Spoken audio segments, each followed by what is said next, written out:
So I'm here today to walk you through the Purple Report. So just a brief background on the study. We commissioned Nielsen for this particular study. So we conducted this study among Filipinos aged 22 to 55 years old across metro cities within the Philippines. So why purple? As what Short mentioned earlier, we are continuing on with the purpose for the people. Essentially, we want to understand, or the study explores the purpose of the Filipinos, what drives them, what motivates them, and recognize the fact that there are people behind all those motivations, all those aspirations that influence their life choices in the same manner that you guys had life choices earlier.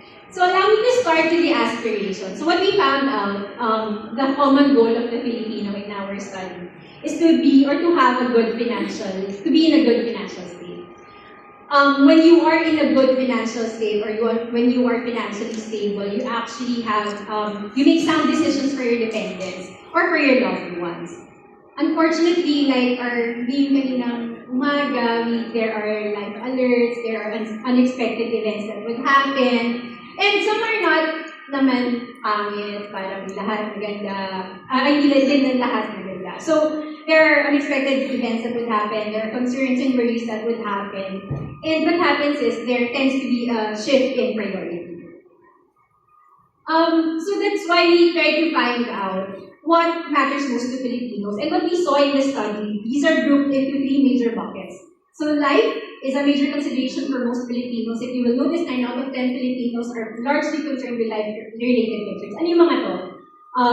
A majority of the respondents said family's health, children's education, time spent with the family. Another major concern among the Filipinos are health-related. So getting critically ill, and the large medical expenses that come with those items. So these two items actually, these are really anchored on having the means or the resources to actually cover the expenses for those. That's why 80% of our respondents in our study, they would need to secure their financial future, or it's a priority for them to secure their financial future. So essentially, these are what keeps them up at night. Ito yung mga, what's in their mind, what they are thinking about before they sleep. But how does that translate to spending? What comes out of the wallet? So what we did, we went around BGC just to ask people their biggest spend, or your biggest purchase nila so far, or the spending rate. So siguro let's watch this. I will to 45 years old, nag-grab food. Mar Sarmiento, I'm 43 years old, and currently I work as part of Risk. Diego De Vera, and I'm 28 years old, and I'm currently an infrastructure analyst. Jennifer Medalla, I'm 27 years old. My name is Leo. I'm 47 years old. I'm a service analyst. Ako po ay si Willie Activo Bigisman. Nakatira po sa Pasig, about 43 years old. Vendors at saka gumagawa po ng tinapay. I'm Carol De Leon. I'm a designer and I'm 50 years old. For this year po, ano po yung biggest spending nyo para sa pamilya ninyo? Kumbaga, kapag lumalabas kayo? Sa mga nagdalawang libo, maybe. Usually pag travel po, normally mga how much do you use?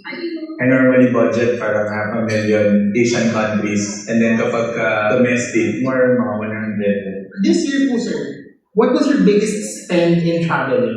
Biggest spend ko was when we went to Bangkok earlier this year. So I think I spent around 25K all in all. May naalala ka ba like biggest mo na splurge for this year? Siguro nasa 5K.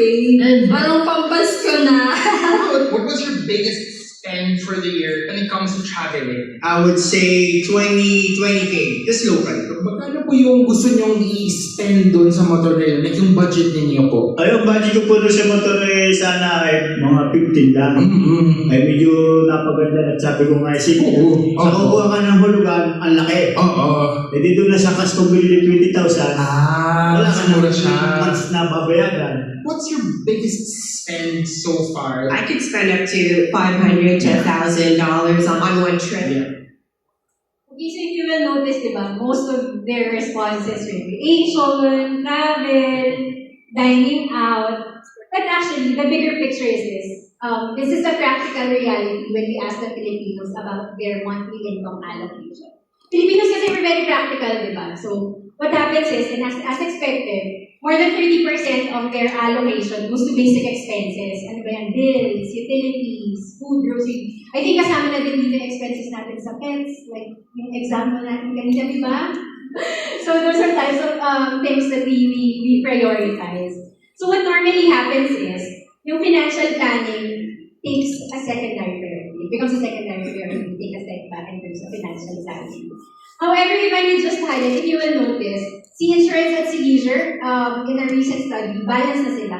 So yung allocation, income allocation for in insurance and leisure, balance. If I may just step back a little bit, we did a similar study in 2019, also commissioned to Nielsen. Sorry, I keep pointing to them kasi so we commissioned a similar study in 2019 wherein we found out that the allocation for insurance is at 15%. Leisure is at 15%. Insurance allocation was only at 2% right now. So now, seeing this, it's actually a good indicator na the balance ng insurance and leisure expenses. It's actually a good indicator that there's already a behavioral shift in mindset of the Filipinos. However, there's still an important question here. Is one ready for tomorrow? Are Filipinos ready for unexpected events? Kanina ba, ready ba tayo dun sa mga live alerts? Are Filipinos ready for medical emergencies? Kapag may emergency kayo po bukas, kaya niyo po ba siyang bayaran agad? Wala. Mamaya naman. Yeah, I think I am. No, sa ngayon, no. Kasi I'm living with my brother. Okay. Do you have savings? I'm ready for it. Ay, depende po sa sitwasyon. Pagka medyo emergency malala, mamad kaya pa ng resultahan naman po. Actually, masasabi ko hindi ako ganun ka-ready. Like, may natabi naman, pero pag big emergencies, feel ko medyo kulang pa. With my current work right now, I mean, we do have like fallback insurance. Yeah, HMO. However, personally, I don't have one. That is why I'm preparing for it by the near future. 50,000 pesos, guys. When we asked in our study how much can we spare for medical emergencies, the response was 50,000 pesos. And the sad reality there is that those who said that they have this specific amount, na 50,000 pesos, they can only access that for about a month. Of course, there are others who said na we have 50,000 pesos, so let's say less than 100,000 pesos. But that would only last them for 2 to 3 months. So imagine, there's a PSA study on healthcare spending at Walang, that 44% of healthcare spending is from the government. And then a close second, parang 42% out of pocket ng mga households. So just imagine.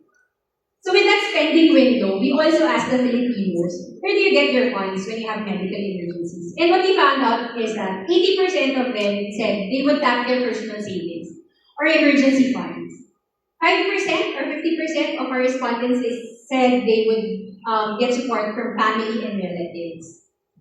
A little less than half said they would borrow or loan from friends, neighbors, co-workers, kay Mars, ganyan. Susunod na sasabihin, di ba, Mars? Yan yung susunod. So, why are we asking this? Why are we asking for the emergency spending window of the Filipinos? Why are we asking for the sources of funds? It's because 5 in 10 Filipinos said that in the next 5 years, health and wellness will remain a priority. So if you will recall our earlier slide kanina, health is a major concern. It's a current concern. So that's going to continue on in the next 5 years. But there's also recognition among Filipinos that insurance is really key to financial stability during health emergencies. But before they dive in, before bumili, before they purchase, with the Filipinos being us being practical people, there are several factors that they are taking into consideration before they purchase. So 60% of the respondents said that it's value for money. Affordability will always be a key consideration among Filipinos. Kasi practical nga tayo eh. We will recall the budget allocation kanina, diba? More than 30% would go to the basic household expenses. 50% said years of coverage is important. 50% kanina nga, diba, health is also important according to our respondents. Hospitalization and critical illness coverage is important. So with all of those aspirations for financial wellness, despite the worries and concerns that we have priorities, we have the 50,000 spending window, consideration for purchase. How can East West Aegeus help Filipinos build a better future?